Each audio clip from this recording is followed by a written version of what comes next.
بار بار یہ چیز social media پہ چل رہی ہے کہ استاد محترم نے توہین کی ہے. اب وہ سارے جملے جو استاد محترم نے کہے ہیں نا آغا صاحب نے، وہ آپ جمع کریں اور سب سے پہلے کسی اردو ادیب کو، لٹریچر اسپیشلسٹ کو جا کر دکھائیں کہ یہ جملوں میں کہیں توہین نظر آتی ہے آپ کو. کیا کہا ہے؟ ابھی میں کچھ جملے جو کلیئر ہے جس کو اچھال رہے ہیں بہت زیادہ، کیا کہا ہے اس میں؟ ایک یہ کہا کہ 30 سال سے آپ نمائندے ولی فقیہ بن کے بیٹھے ہوئے ہو، آج جب ولی فقیہ کی توہین ہو رہی ہے، ولی فقیہ کے اوپر حملہ ہو رہا ہے، تو آپ کہاں پر ہو؟ پھر آئیں اس کو آ کر کے روکے.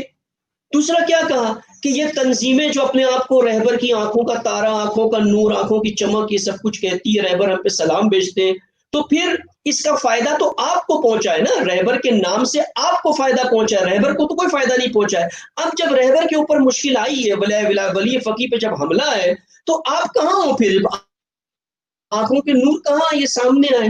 پھر تیسری بات کیا کہی؟ یہ کہا کہ انقلاب اسلامی کی وجہ سے علماء کو اتنی عزت اور احترام ملا ہے پاکستان، ہندوستان، ساری دنیا میں. انقلاب اسلامی کی وجہ سے علماء، عالم کا کردار احیا ہوا ہے، عالم کا احترام بڑھا. یہ سر پہ امامے جو ہے یہ رہین منت ہے جو انقلاب اسلامی کی وجہ سے. تو آئیں اس کا حق ادا کریں. جب آپ انقلاب اسلامی کی توہین ہو رہی ہے تو یہ جملوں میں کہیں توہین ہے؟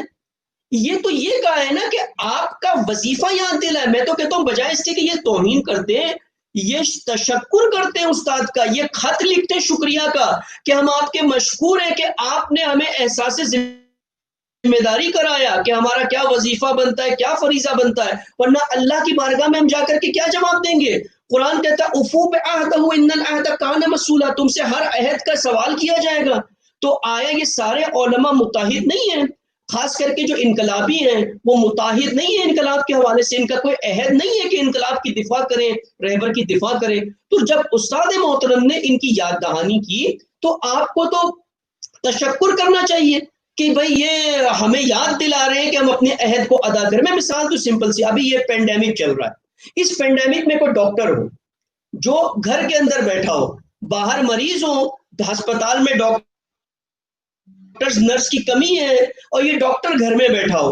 اب جب یہ ڈاکٹر گھر میں بیٹھا ہو، ایک دوسرا ڈاکٹر اس کو فون کر کے کہے یا پیغام دے عمومی نیوز میں آ کر کے کہے کہ بھئی جو ڈاکٹر حضرات گھر میں بیٹھے ہیں، آپ نے تعلیم حاصل کی ہے، آپ نے ڈگری لی ہے، آپ نے پیشنٹوں سے پیسے کمائے ہوئے ہیں، آپ نے اپنے گھر بنائے ہوئے، آج وقت ہے ملت کی خدمت کرنے کا، تو آپ کیوں گھر میں بیٹھے؟ باہر نکلے، آ کر کے خدمات انجام دے. تو کیا یہ کہنا توہین ہوگی؟ یہ توہین ہوگی کسی کو اس کی ذمہ داری کو یاد دلانا؟ مثال کسی کے والد کی کوئی توہین کر رہا ہو، کوئی میرے والد کی، آپ کے والد کی کوئی توہین کر رہا ہو، اور بیٹا خاموش بیٹھا ہو، کوئی پڑوسی آ کر کے کہے کہ آپ کیسے بیٹے ہو، آپ خاموش بیٹے ہو، آپ کے والد نے آپ کو پڑھایا، پالا، تولد کیا، آپ کا سب کچھ کیا آپ کے لیے، آج جو کچھ بھی ہو، مال دولت ثروت آپ کے پاس، سب کچھ آپ کے والد کے پاس ہے، اور کوئی ان پہ لان تان کر رہا ہے اور آپ چپ بیٹھے ہوئے، تو کیا اس بیٹے کی توہین ہوگی؟ یعنی یہ توہین کہاں سے ہوئی ہے؟ توہین تو مجھے صرف ایک ہی جگہ نظر آتی ہے، وہ کیا ہے؟ توہین یہ ہے کہ آپ سے یہ کہا گیا کہ آپ نے وظیفہ انجام نہیں دیا. تو ہوا کیا اس کے نتیجے میں؟ جو آپ نے بھرم بنایا ہوا تھا قوم کے سامنے، عوام کے سامنے، کہ کسی نے نمائندے ولی فقیہ ہے، کوئی رہبر کے ساتھ سیلفی نکال کے آیا ہے، کوئی سید حسن نصر اللہ کے ساتھ سیلفی بنا کر کے آیا ہے، کوئی کہہ رہا ہے کہ ہم ہی سب کچھ ہیں، انقلاب کے بانی ہم ہیں، انقلاب کے حامی ہم ہیں، ہم ہی آنکھوں کے نور ہیں، ہم پر رہبر صبح اٹھتی ہے تو سلام کرتے ہیں، شام میں سلام کرتے ہیں، ہم پر سلام اور درود کیے بنا رہبر سوتے نہیں ہیں. جو اس طرح کا بھرم بنا کر کے آپ نے رکھا ہوا تھا، یہ سارا بھرم ٹوٹ گیا آپ کا. یہ جو بھرم ٹوٹا ہے تو یہ توہین نہیں ہے، یہ تحقیر ہے. تحقیر کو توہین کا نام دے رہے ہو آپ. یہاں پر آپ کی تحقیر ہوئی ہے یہاں پہ کہ جو وظیفہ تھا وہ وظائف آپ نے انجام نہیں دیے، اور آپ چاہتے تھے کہ کوئی اور بھی اس کو انجام نہ دے. جو استاد محترم نے انجام دے کر، کامیابی سے انجام دے کر کے دکھایا، تو اسی وقت آپ بھر گئے. بھائی آغا صاحب نے تو 2 ہفتہ 3 ہفتہ پہلے سے یہ باتیں کرنا شروع کی تھی جمعہ کے خطبے میں، تو آپ 6 جولائی کو کیوں بیدار ہوئے سارے کے سارے ایک ساتھ؟ پہلے سے آپ نے کیوں یہ اعتراضات نہیں کیے؟ پہلے تو آپ خاموش تھے، پہلے تو تھوڑی بہت یہاں وہاں چل جاتی تھی باتیں، پہلے کیوں نہیں آپ نے اتنا شور مچایا کہ ہماری توہین ہو گئی، توہین ہو گئی، توہین ہو گئی؟ یہ جب آپ نے دیکھا آپ کو تو تھا کہ یہ کامیاب نہیں ہوگا، یہ کنونشن ہو جائے گا، کوئی اس کو روک نہیں پائے گا، کہ اس کے پیچھے بیرونی طاقتیں ہیں، سب کچھ ان کو پتا تھا، ان کو پتا تھا کہ اس کو روک نہیں سکتے، تو کیسے استاد نے اس کو روک دیا؟ یہ ان کا جو ایک بھرم تھا معاشرے میں، یہ بھرم ختم ہو گیا کہ یہ چیزیں رک سکتی ہیں. انہوں نے یہ باور کیا تھا اور قوم کو یہی بتا دیا تھا کہ ہم اس کو نہیں روک سکتے، جو ہو رہا ہے اس کو ہونے دو، یہ بھوگتے ان کو بھوگنے دو، کوئی ضرورت نہیں ہے اس کو روکنے کی. تو یہ سارا کچھ جو ہے نا، یہ سارا نزلہ نکلا ہے، یہ فرسٹریشن ہے، یہ توہین کہیں پر بھی نہیں ہے. آپ جائیں مراجع کے پاس لے کر کے جائیں ان جملوں کو جو استاد محترم نے کہا ہے، اور ثابت کر دے کہ یہ توہین آمیز جملے تھے. کہیں بھی کوئی توہین نہیں تھی، بالکل اخلاق کے دائرے میں رہ کر کے سوال اٹھایا ہے آپ کے وظائف کے اوپر.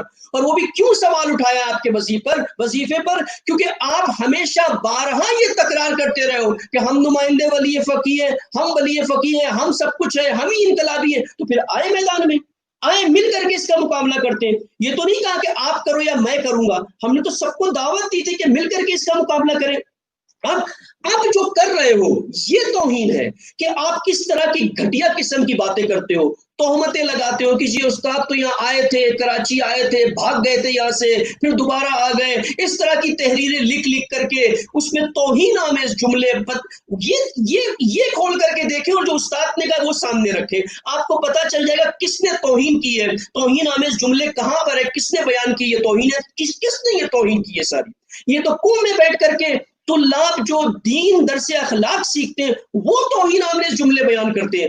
یہ استاد کے چند کلمات جو صرف آپ کے وظائف کو یاد دلاتے ہیں، یہ کسی بھی لٹرل اینگل سے، لٹریسی کی میں بات کر رہا ہوں، ادیب میں جا کر کے آپ جا کر کے دیکھ لیں، کہیں پر بھی یہ جملے توہین کے نہیں ہیں. بلکہ قرآن کو آپ دیکھیں، ائمہ کے کلمات کو آپ دیکھیں، ائمہ نے کس کو ممتورہ کہا ہے، کسے ممتورہ کہا ہے؟ ممتورہ یعنی وہ نجس کتیا، وہ بارش میں بھیگی ہوئی کتیا جو اپنے بدن کو ہلا کے ہر طرف نجاست پھیلاتی ہے. ائمہ نے کسے کہا ہے؟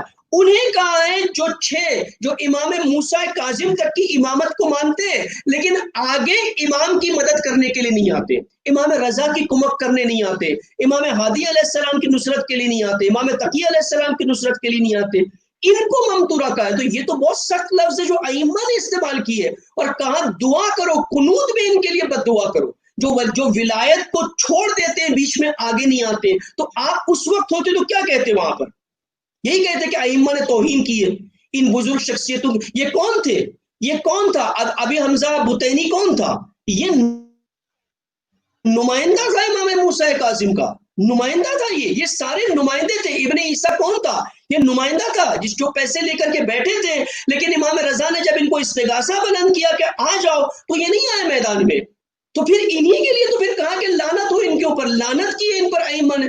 استاد نے نہ لعنت کی ہے، نہ تم پہ کوئی ایسی بات کی ہے، صرف تمہارے وظائف کو یاد دلایا تم کو، اس پہ آپ اتنا بپر گئے، اتنا بڑا ایک بحران بنا دیا. سوشل میڈیا پر بیٹھ کر کے لان تان اور نہ جانے کیا کیا، ہر کوئی مخالف میں علماء کو لے کر کے آ رہے ہو، تقریریں کر رہے ہو، اور کون سی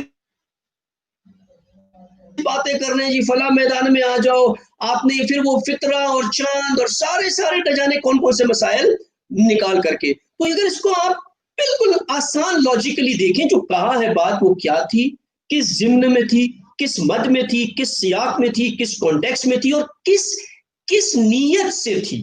یہ نیت نہیں تھی کہ آپ کی توہین تھی، آپ کو دعوت تھی، دعوت کہ آئیں، آ کر کے مل کر کے مقابلہ کریں. آپ نہیں آئے یہ سوچ کر کے یہ کچھ نہیں ہونے والا، لیکن جب ہو گیا تو پھر اب آپ پہ ہو گئی یہ تحقیر کہ یہ کیسے ہو گیا.